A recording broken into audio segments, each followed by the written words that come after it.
Make it ring, girl, make it.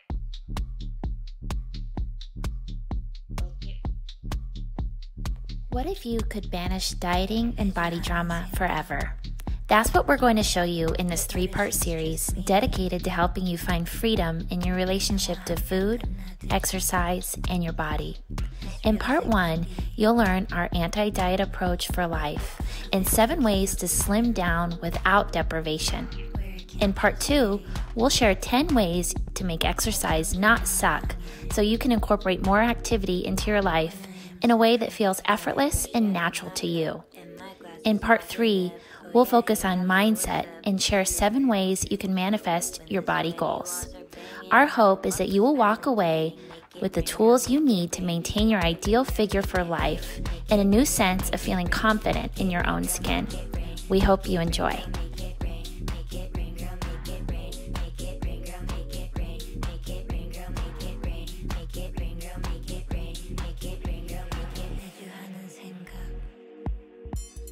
Awesome. Welcome, you guys. Welcome. We're excited to have you for the pop-up fit clinic. And just to start off with who we are. So DFA is a mastermind group of elite women and men who strive to kill it in all aspects of their life. So their career, family, health, wealth, relationships, beauty, fashion. And so what it means to be DFA is just that you don't F around with the standards that you set for yourself, and it shows in how you carry yourself and the life that you lead. And why we wanted to do the Fit Clinic is because we are really passionate about helping people live their best lives. That's why we started this all in the first place, because having this level of standards has helped us in so many ways. And when it comes to being fit or having a great relationship with your body, we understand that it's probably one of the biggest struggles for people is their relationship to food, exercise, whether this has probably been prior to quarantine, during quarantine, probably exacerbated because of all the snacks. I know we have a lot of snacks in my house. And, you know, we want to help people get rid of that struggle because no one wants that monkey on their back, and it's a pretty amazing life when it's not something that consumes your every thought. So in this 3-part series, we're going to share building blocks that we've used and had a lot of success with, and that's with diet, which is today's topic, and then exercise, which is going to be tomorrow, and then mindset is going to be on Friday. And our goal is that each and every one of you walk out of quarantine with maybe a new knowledge, a new plan that you need to maintain a DFA body forever. And so we're really, really excited about that. And we've put a lot into this. The reason we want it to be closer to an hour is because there's really a lot to cover, and we're so passionate about this topic. So I'm going to turn it over to you, Miss Ashley. Yes. Thank you so much. And thank you everybody for joining today and for all your support and love during the skin clinic. We had so much fun and we're excited to get together again to cover another topic that we're really passionate about. And I think if there's anything that we know better than skin, it's how to really just take care of our bodies from a health perspective in the face of just whatever situation life throws your way. And you might be wondering, for anybody that don't know Wendy and I, you know, why would you even want to listen to us? Like, who the F are we? You know, I think that our passion for this comes from having gone through it, through the school of hard knocks of like learning things through trial and error and trying everything possibly that you can. Wendy has been such an inspiration to me my whole life, because when she was in her 20s, she was a size 12, 45 pounds overweight, and lost it all through just kind of changing her lifestyle and did it in a way that just kind of seemed effortless. Like when I would watch her compared to other people in my life that I knew I'd seen on extreme diets and that type of thing, Wendy just seemed to kind of flow through life with ease when it came to maintaining her figure, and has stayed a size 2 since she was in her 20s and looks better today than she's ever had. And so thank you, Wendy, for that inspiration. And as for me, you know, I'm a mother of 2 kids, and my experience comes from the fact that as a teenager, maybe even younger, and in my 20s, food and body topics and issues really controlled my life in a big way. It sounds extreme to admit this, but I'm not kidding when I say that it probably consumed at least 80% of my thought life, and was just so much of what I thought about, and how I felt throughout the day was like contingent upon, you know, what I ate or didn't eat, and if I worked out or didn't work out, or it's just not a good place to be, because there's so much more that you need to be able to give your attention to in life in order to thrive in other areas and be present to the relationships in your life.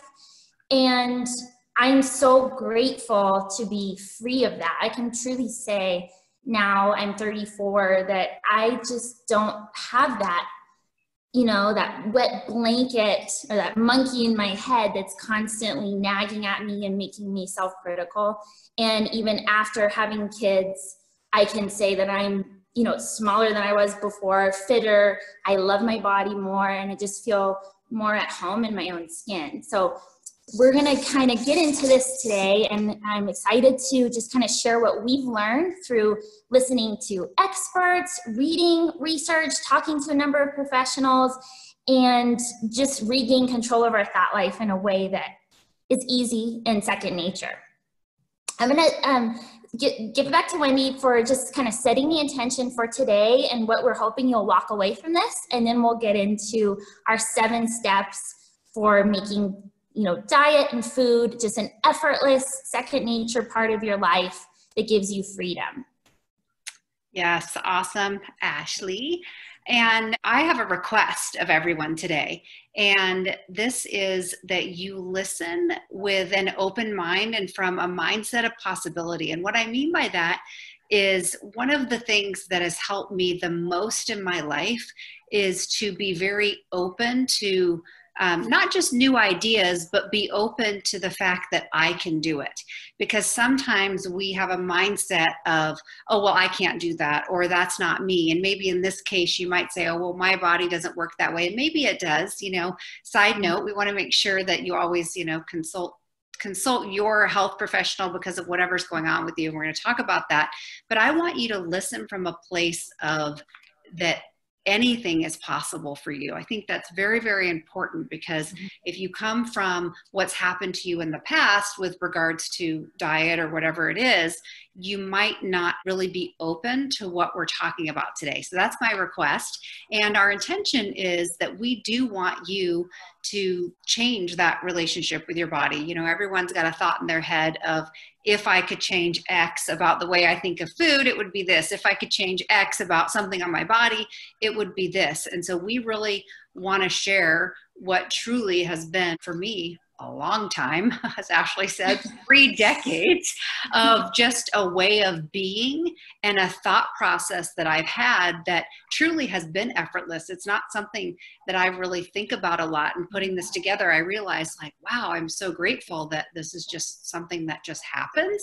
And so we want to be able to have you do that as well. And we want you to walk away feeling like you're in total control of what you can do and your body goals and all of that, whatever that is. And this is not a one size fits all. This is not about giving you this concrete thing to do. This is not about a diet, but it's about just being able to look at things from a space of just openness and possibility. So that's what our goal is today. And that is my request, that you really just come from a place of, yep, I could totally do that, or I could implement that. Thank you for setting that intention. So, you know, as we discussed today, the focus is diet and nutrition and your relationship to food. And we've narrowed it down to 7 ways that we believe you can create freedom in your relationship with food and banish, you know, the yo-yo dieting. When you finally get into that mindset is when you can start to lose weight effortlessly and feel in control. Even if you know, get off track, or you go on vacation, or you go on a bender over the weekend. Tools that you need on Monday morning to just kind of get back in the lane that you want to be in, and not go into some, you know, spiral in your mind of feeling down on yourself, because that only keeps you perpetuating down that path. and I'm really excited to get started. So number one is just about adopting an anti-diet mentality. And Wendy and I have tried every diet under the sun. And I'm not kidding when I say that we've tried everyone. And you can tell with the level of passion and enthusiasm. We've done things like the skin clinic or this fit clinic. When we've tried stuff, we get really into it. And you know, some of them are really good and some of them we've had not good experiences for, you know, from Whole30 to paleo, vegan, vegetarian, keto, Atkins. You guys remember Atkins? Fasting, extreme calorie restrictions, divorce dieting, or AKA just not eating, fruitarian diets. I got really into being a fruitarian for a while. Mono diets where you only eat one type of food, an omni diet where you eat everything, juice fast, gluten-free, dairy-free. I mean, we've tried everything. So from that place of experience, I think, you know, the best way to describe that is what Kelly LeVeque said in her book called Body Love. She's the nutritionist for Jessica Alba and Molly Sims and a number of, you know, a number of high-profile figures. And her book is so great because it's just kind of breaking down and getting rid of that diet mentality and explaining the science behind food to help you just be more empowered to make better decisions. But what she says is that all diets work until they don't. And that's been my experience. That it's just, it works for a while and sometimes you can feel really good. But what we don't like about it is it creates a mindset of lack and scarcity rather than, you know, what we believe attracts goodness to you, and that's just having a mindset of abundance and not focused on things you don't want. So if you're focused on your do not eat list, you are just going to put that energy and vibrate in this frequency of negative things that you don't want, and then you just attract that more to you. And if you're like me, it's kind of like that's when you go off the rails and on the other side of that and can just completely zap the enjoyment out of life. And what I also don't like about do not eat lists and diets is that it just completely takes you out of being able to be present to people and events in your life. Wendy and I are both, you know, very social and like to spend time with family, go on trips. You know, once upon a time we did stuff like that, and we will again. But when you're on this kind of strict regimen, it sucks to be at a restaurant and be like, oh, can you do this? Okay, so no soy, no sugar, no gluten, nothing. Can you make sure there's no butter? Oh, it's not fun. And I've been there. I don't like that. And I think it takes you out from being able to enjoy life fully. So if you're caught up in a diet mindset, the first thing to do is just to be aware of it. If you're on this pattern of, you know, doing whatever you want for a while and then thinking, okay, I'm going to get back in shape for summer. I'm going to go on this diet. I'm going to do this. And oh, right before this trip, I'm going to do this or this event. I'm going to get ready for my bathing suit. You're in the cycle. So just be aware of that first. And it's not to say that you might not need to take steps to get in shape before an event. And sometimes you have to do that. And I'm not saying that that's never appropriate. But if you can focus on long-term sustainable results that aren't on a diet and write them down and look at it and eat when you're hungry and stop when you're full because you're becoming in tune with your body, you will just kind of naturally get to a homeostasis where you don't need to do that. And it's not to say that we don't, you know, fluctuate. You know, I definitely, you know, gain pounds here and there.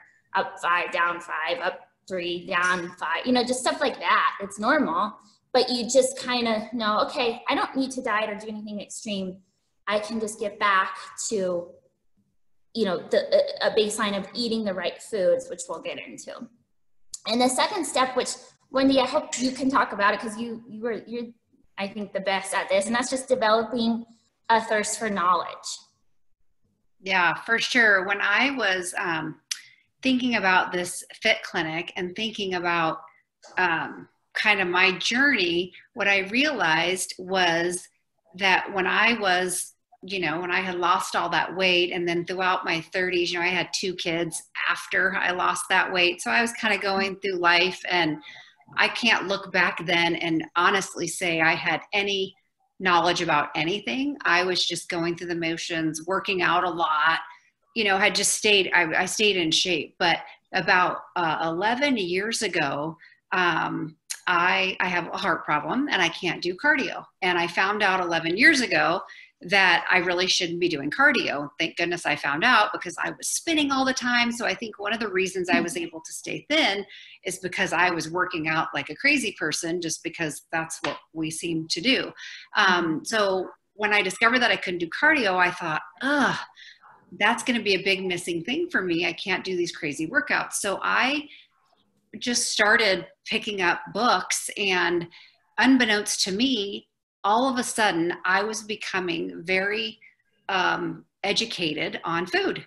The first book I ever picked up was a book called Skinny Bitch.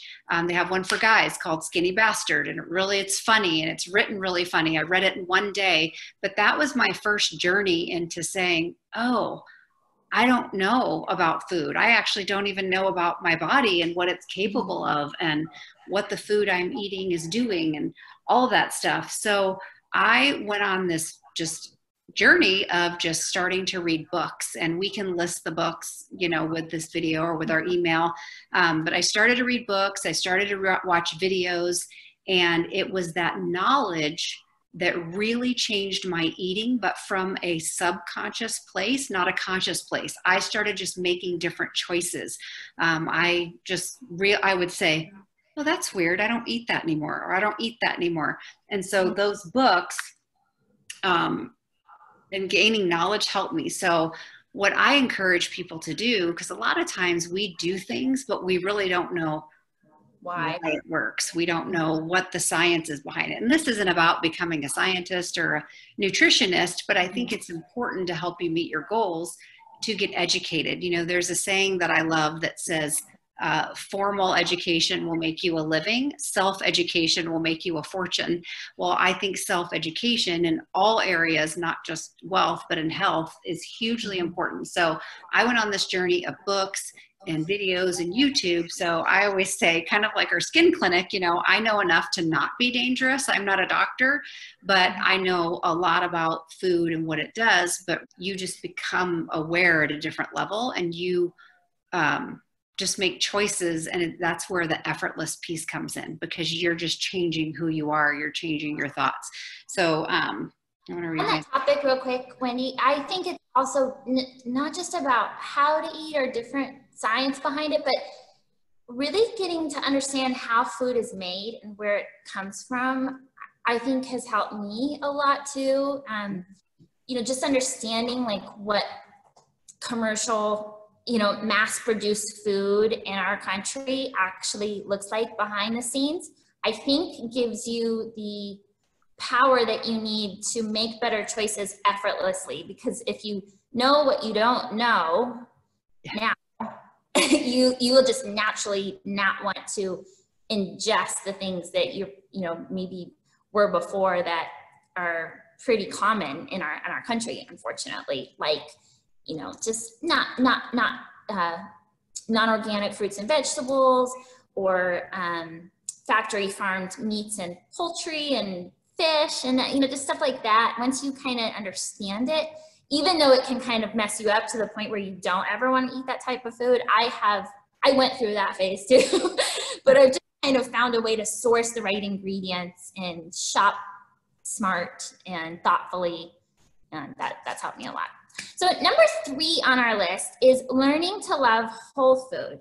And you hear this a lot, and I'm sure it's probably kind of like, duh, obviously we should eat whole food. We hear it a lot, but I think many people don't realize how much processed food they actually do eat, or even if they think they're eating healthy, a lot of times people are incorporating food substitutes like bars or, little snacks that are made for meal substitutes. And I just am a firm believer, from having had things like that in my diet to not, that when you get rid of those types of things, you'll notice that you naturally are just going to be slimmer, because food that's not in its whole state sticks to your body in the form of, puttiness, cellulite, and just kind of just an overall softness that you probably you don't want. I know all of us don't want it.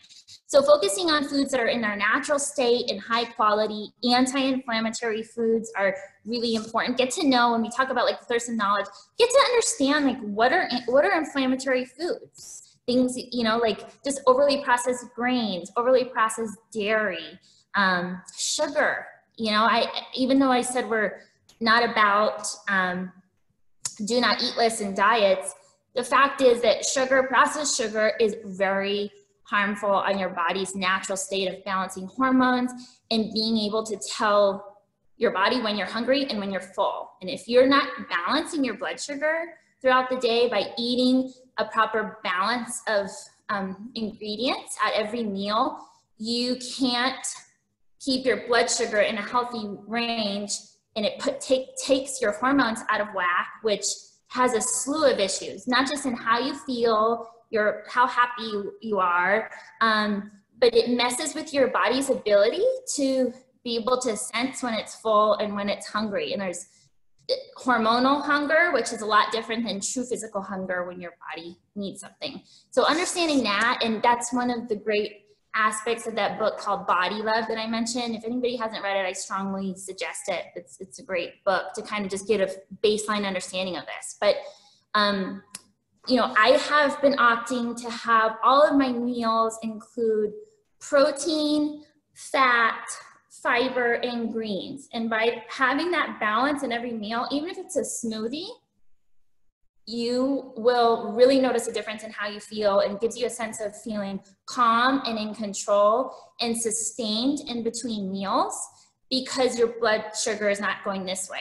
Whereas I used to do things like, you know, when I was on a fruitarian kick or vegan or vegetarian kicks, you know, just eating grains or just having a potato or a smoothie with, you know, just fruit and this little bit of calories just because I thought that was better. But you end up not feeling good because it spikes your blood sugar and messes with your hormones. So getting to understand what that means to eat in balance, I think, can really help you to make, you know, better choices. And just, I am a big believer also in that smoothies are really your friend. And a lot of people incorporate smoothies into their life, but what I've observed, even just from friends and family, that a lot of people kind of overdo it on certain ingredients in smoothies. Like if you make it, you know, just completely based in fruit and don't have things like fat, fiber, and greens to balance it out, the smoothie is not actually helping you to balance your blood sugar, and you're not going to notice that you're making better food choices throughout the day. If you limit the fruit to like less than a half of a cup, or even if I hadn't made the best health choices the day before, then I won't even put fruit in my smoothie. But at most I'll put a half a cup. And I'm not saying I'm an anti-fruit person. I'm a person that's in favor of balancing blood sugar. And I notice how I feel better when I do that. But smoothies with plant-based high quality protein, like pea protein, hemp protein, adding things like chia seeds, hemp seeds is great. High quality nut butters that are just in their true form, or even making nut butters at home, unsweetened almond milk, coconut products, and then greens, like throwing a handful of greens into every smoothie can work wonders. And I would just recommend that if you have been, you know, basically living a lifestyle of eating processed foods and you have no idea to decipher what's foods you should be eating and what are not, or what's making you feel good and what's not, I do think that it's a good idea to jumpstart your efforts with something like a Whole30 program or something like that that eliminates all inflammatory foods from your body.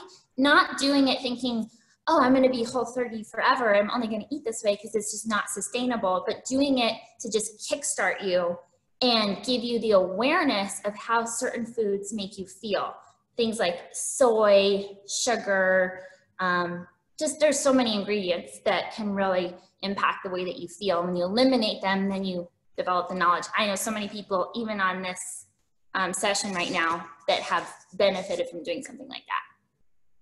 Yeah, totally. And one thing that I've done that's been a big game changer, just to touch on what Ashley just said, is I did a keto. I did 3 weeks on a keto diet. Keto means you're putting your body in a state of ketosis, which basically means you become a fat burning machine. And I did that because I was like, oh, I can't do cardio. How will I burn fat? Because I only thought you could burn fat by doing crazy exercise. So that's kind of why I looked at the keto thing. And so I did keto for 3 weeks. I don't know that it's something that's sustainable. Some people do it forever, but here's what I experienced though. By putting myself into the diet, just like Ashley doing the Whole30, is number one, I realized what my body was capable of. So I have always been really self-conscious of my legs. Even at my thinnest, I've always felt like, oh, my legs are kind of, dimply or like cheesy kind of, that everything we experience. I did that keto, you guys, for 3 weeks. I did not cheat. I mean, no sugar across these lips for 3 weeks. My body and my legs were better than they had been like ever. And so I was like, is this my body? This is unbelievable. So what that taught me was that place of, oh my gosh, that it is possible. I don't have to have a mindset of I'll always have my legs like this. So I was able to get rid of that. The other thing that it did was really got me in tune to looking at a label. And because keto is all about very low carb. And I had sustained being thin, but I probably ate way more processed food than, because I just wasn't educated. And when I did keto, I was like, oh, wow, carbs and the label. And no wonder I feel like this on certain days with those ups and downs, because I'm having enough carbs for 4 days. And so it taught me so much to immerse myself in that diet. And when Ashley did Whole30 with Caitlin, I didn't do Whole30, but as they were doing it, it made me think about what I was eating. And so it was just really, it's cool to do some of these things and put them into action, because it does give you a self-awareness. The other thing that is really important is, don't drink your calories. This is number 4. Yeah, number 4, don't drink your calories, because that is just, that can be dangerous. And so, we're big fans of water. I drink a lot of sparkling water. Black coffee is totally your friend. Like, I just started drinking coffee, crazy enough, in the last 3 years. And I love black coffee, or maybe almond milk and a cappuccino once in a while. But, Ashley and I both are, I don't really drink alcohol, so that saves me a lot of calories, but once in a while I do. But then Ashley, she does drink alcohol, but she's really mastered what kind that works and what doesn't work as far as sustaining. Yeah, I mean, when you do different programs, there's a lot of things out there about, not having alcohol or finding ways to limit it.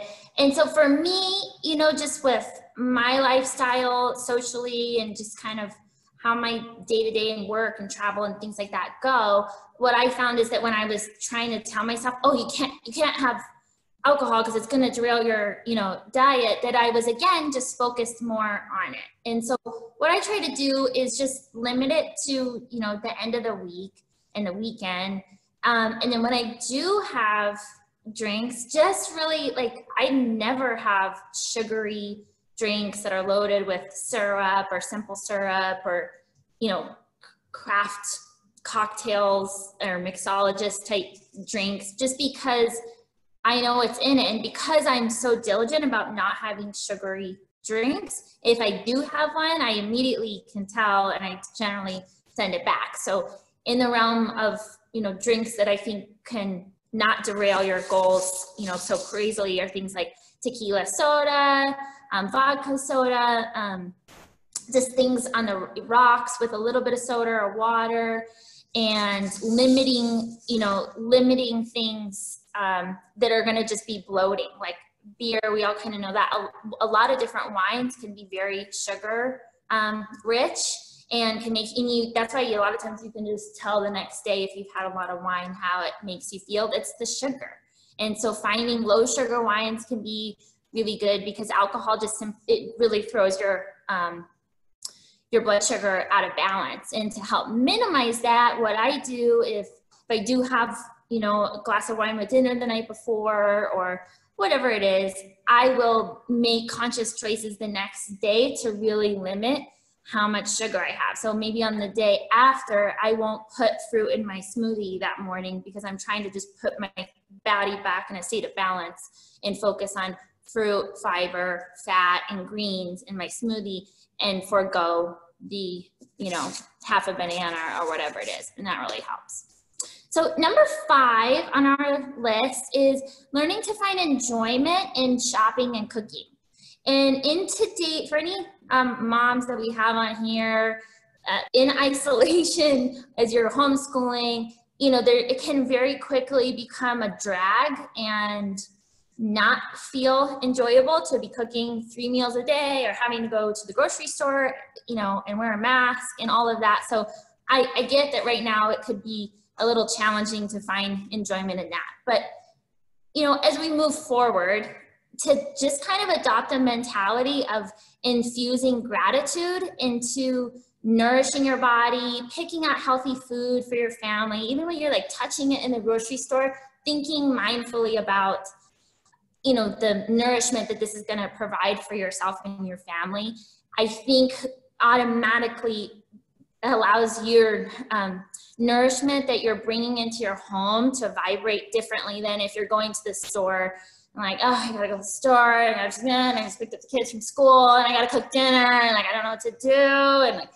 then I gotta do the dishes. And I'm not saying not all of us are guilty of that from times, but when you can just slow down and look at all of that as a gift, and hopefully as we're going out of this, we can do that and realize how fortunate we are to just even be able to have food to feed our families and have that chance of, you know, getting to promote health in our home. It, I think, changes your relationship with food in a way that you're not battling with food. Instead, you're in harmony with your food choices, and you get to kind of select your own menu for your life and find recipes that you like, food bloggers, cook for taste rather than for restrictions, use spices and flavorful foods. And I'm a huge fan of mastering the art of soup making. Anybody that knows me knows I make a soup at least once a week. And what I do throughout the week is save all the vegetable scraps in our home and put it in a bag in the freezer. And then we take all of those scraps and any bones that we have to create our homemade bone broth and let that boil all day. We'll do it usually like on the weekend. And then use that as a base for making a variety of different soups. And you can really pack the punch when it comes to soups by putting in protein, fat, fiber, greens, anti-inflammatory ingredients, and boosting your collagen from creating the bone broth. It's great, and it can be really anti-inflammatory. And what I like about it is you can make a big batch of soup and then just have it in your fridge throughout the week, and it kind of serves as a healthy baseline for being able to fill yourself up in something that's like mostly water. And it, I think, especially if you made poor choices over the weekend and you need to kind of get back in line and get in gear, it can help you to instantly feel back on track just by using soup as kind of like the staple of your diet.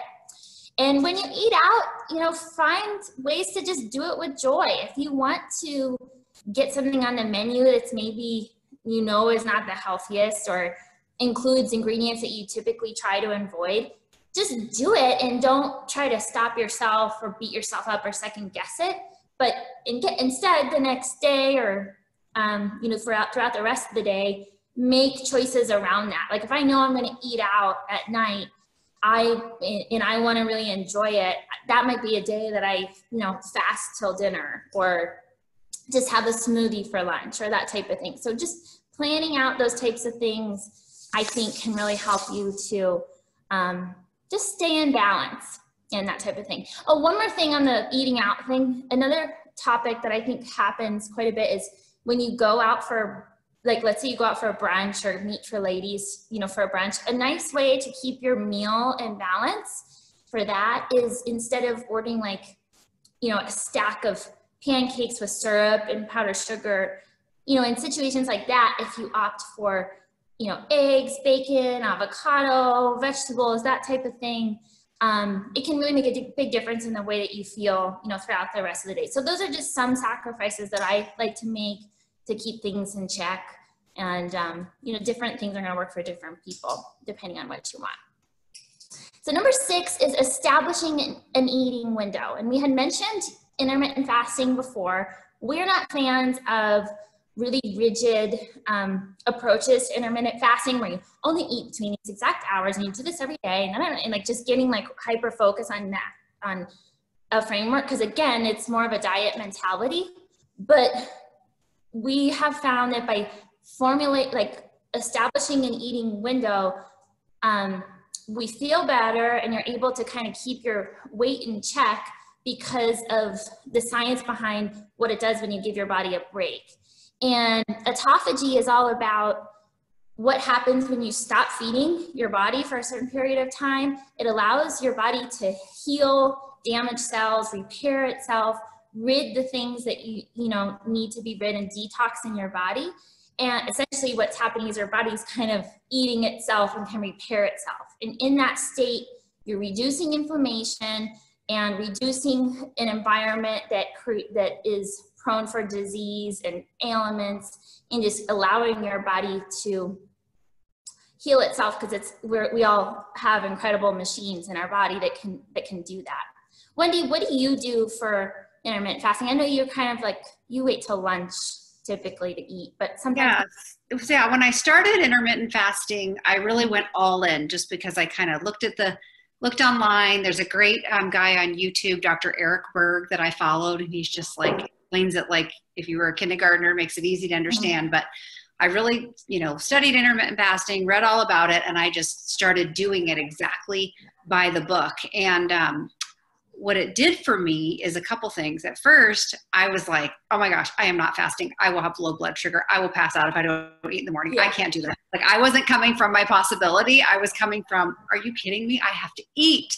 And, but I did it. I put it in action. And what it did is a couple things. It made me realize when I'm really hungry and when I'm not hungry.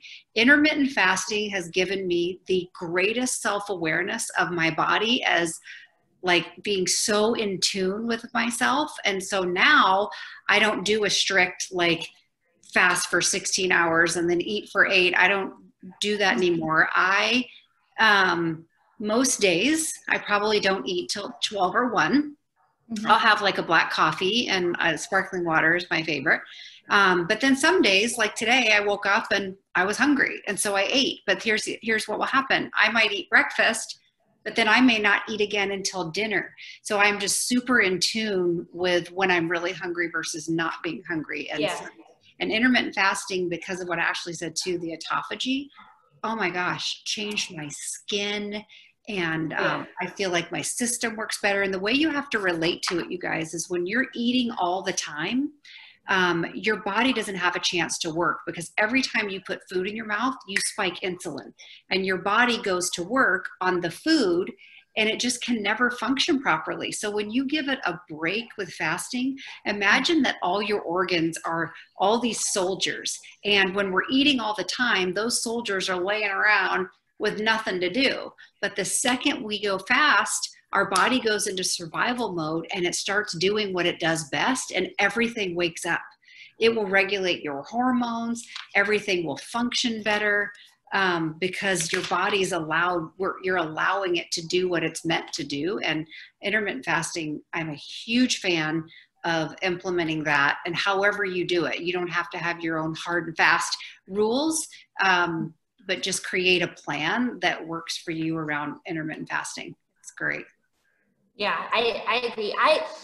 I have gone through periods of being really strict about it, or having like a fast tracker app on my phone, that type of thing. But I'm kind of like you in the sense that I just kind of do it naturally. I've never really been a breakfast person, you know, as long as I can remember. So I've always, I think, kind of maybe done that naturally. And I think that's helped me to stay, you know, somewhat fit for most of my life. But what I do now, which is different than I used to do, is I do consciously at least once or twice a week, fast till dinner. Yeah, me too. Once or twice. Yeah, and it's typically an effortless way that I go about it, because it might just be a day that I'm really busy, or I don't even think about it, or, you know, typically like on a Monday or something where I'm like, okay, I had, you know, 4 pieces of pizza last night and didn't get any exercise in yesterday, or that type of thing. Then I know, okay, I got to kind of get in check, and I'll fast till dinner, you know, once or twice a week. And through that, it's kind of like, then you, at dinner, you don't really need to think about what you eat. It's just, your body will just use it. And then the next day you just kind of go back to normal. But I'm like you too, in the sense that if I am hungry when I wake up, I eat. But a lot of times I'm not, because I'm in tune to true physical hunger versus hormonal induced hunger. Yeah, for sure. If intermittent fasting really, I've never been, for a long time, I haven't thought about food, but intermittent fasting really took that away, where I was like, I haven't thought about eating in 10 hours. Like, that's crazy. And another thing I want to touch on before we move to our next point is, you know, Ashley talked about cooking and, you know, creating a plan and doing everything that you love. And that's been a game changer for me. But something that I do, because I tend to get myself so crazy during the week that with all my good intentions and all the groceries in the fridge, a lot of times I don't end up cooking like I could, because I'm just get too busy or too behind. So I've started kind of meal prepping, but not meal prepping in the sense of like creating these little Tupperwares of meals. I just make a big batch. Like we eat a lot of sweet potatoes, Brussels sprouts, bell peppers. I will make a lot of that, and then we'll eat leftovers all week, plus add maybe something that I cook. But that's really helped me stay on track. And just kind of getting all that junk out at one time, making a big batch of food, kind of like your soup, Ashley. Yeah. I don't make soup. I rely on Ashley to make soup. I have her butternut squash soup in my fridge right now. But I will make big old things of all the other foods that we eat. And typically, you know, we sit down at dinner, we have like 5 vegetables on our plate. And then, I recently stopped really eating meat, but I will eat it once in a while. It's like, I don't know, just I feel good not having it. But the other night I had a burger, so like a beef patty. So we'll add something like that in. But I think having a system that works for you with cooking is so key, and you'll feel so much better if you're eating stuff from home, and you'll save money. Like, we save a ton of money eating at home. It's really great. Yeah, great. Yeah. Yep. All right, well, guys, the last topic is number 7, and that is about finding a holistic health medical professional to guide you on your journey. The nice thing about when you're eating right and making healthy choices, your reliance on the traditional healthcare system or prescription drugs, or you know, having ailments like diabetes or blood sugar issues or anything like that, the chances of that are going to dramatically reduce. That's just a fact. But it doesn't mean that there's not a place in the picture to have a medical or health professional kind of help you kick up your game to really take it into like a DFA type of level. And I, over the last couple of years, and I know Wendy, you know, incorporates this too, have really been able to change a number of aspects in terms like supplements that I take, and what actually works for my body on a chemical, genetic, blood type level. So I got engaged with a professional in Phoenix, Arizona, that specializes in holistic health. He's a true MD, but has, you know, like his practice is more naturopathic, I would say. And it's all about some of the programs that he does are all about individual based approaches to caring for yourself from a food, exercise, and supplement level based on your DNA. So I did a very comprehensive genetic test. It took about 3 months to get all of the results back, and a blood panel, and found out a lot about myself, about like the types of food that my blood and my genes need to express themselves in the most beneficial and productive way. So a person, you know, different people genes are going to express themselves differently in different environments. So some people, certain foods are going to work better than others. Some people are going to respond better to, you know, cardio-based type of activities or versus power-based type of activities and things that like exert a lot of energy or weights or that type of thing. And from just a pure, you know, food standpoint, like what works for you, I now know through this comprehensive genetic panel that I had done, so much about myself that makes sense. And it kind of, once I did it, then I even trusted my internal knowing even more than before. Things like my genes express themselves better when I have a lot of protein. And I, for years, was a vegan, vegetarian, and didn't get enough protein in my diet. And it showed in my hair, my skin. I had a lot of digestive issues, and I just didn't look, I mean, I looked fine, but I look a lot better now. I know that for sure because I know that my body needs protein and I feel better.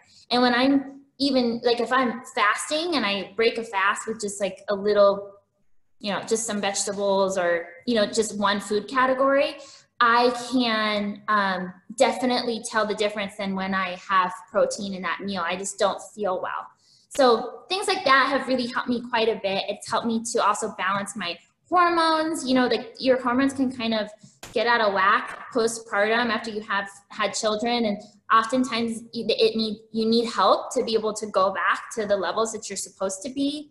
Your thyroid and learning how to balance that.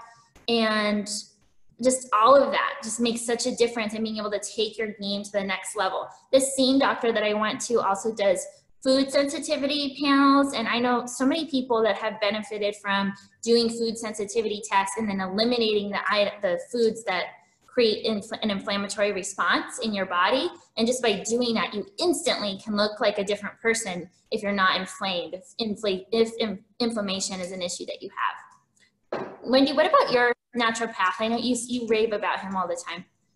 Yeah, for sure. So I enlisted a naturopath.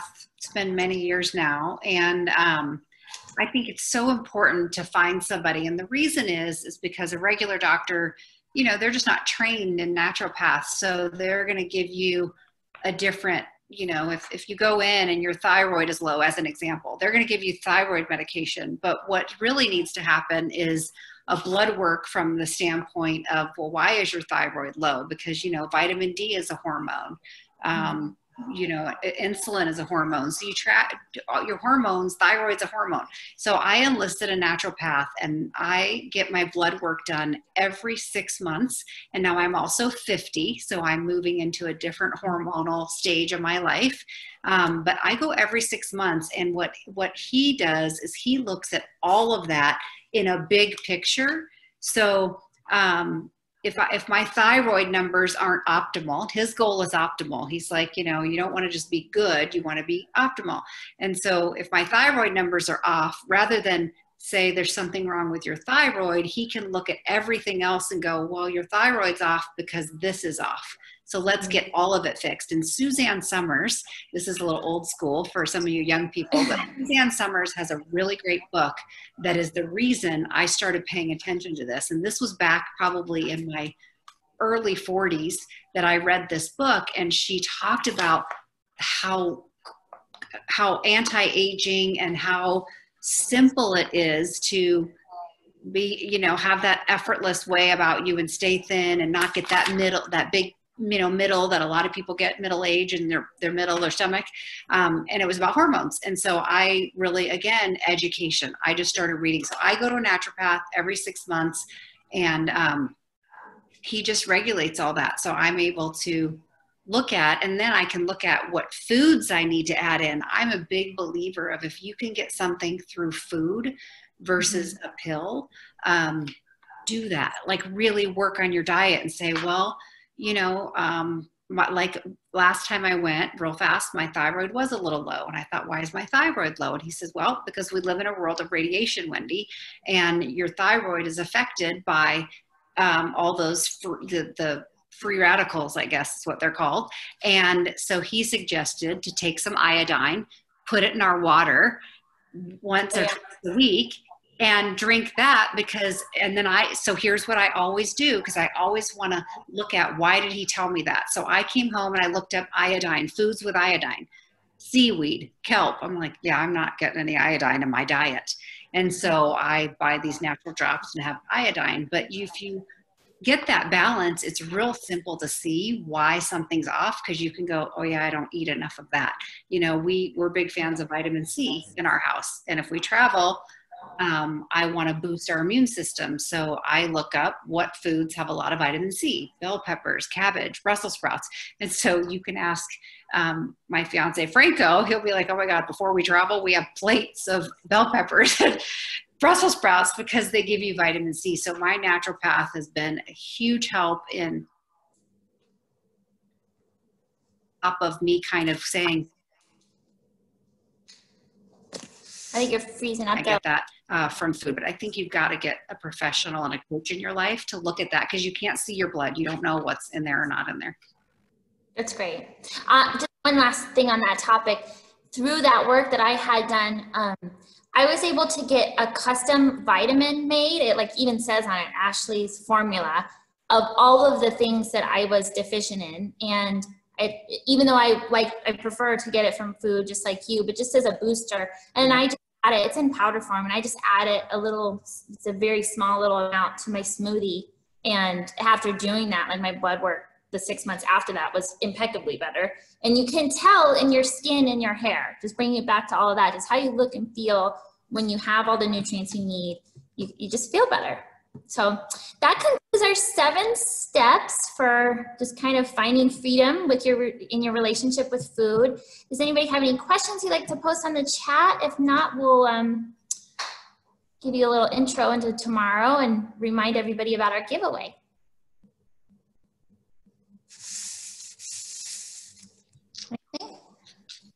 All right, guys. Well, so tomorrow it's going to be all about exercise that doesn't suck. And what we mean is just finding ways to incorporate exercise into your routine that's sustainable and that you actually enjoy. I'm a firm believer, and so is Wendy, in if you're doing something that you don't like, that you have to drive yourself out of bed to go do, you're not going to stick with it. And it's not to say that there isn't an element of self-discipline that you have to incorporate. Most people, that are out exercising regularly do have moments where they don't want to go do it, but you force yourself to do it. However, if you incorporate ways to find exercises that are just a little bit more enjoyable or more effortless, just by being more active throughout the day, you're naturally going to just stay fitter your entire life. And that's what tomorrow is all about, just lifelong ways that you can boost your activity in a way that doesn't feel like such a chore. And then on Friday, it's going to be about mindset and ways that we have improved our mindset and improved our relationship with ourselves and ended being critical or having things that you say about yourself that are not positive, and applying the law of attraction to just help you manifest your body goals and to feel really good and confident in your own skin. And just as a reminder for everybody, we have a really fun, great giveaway of all of our favorite body products going on right now.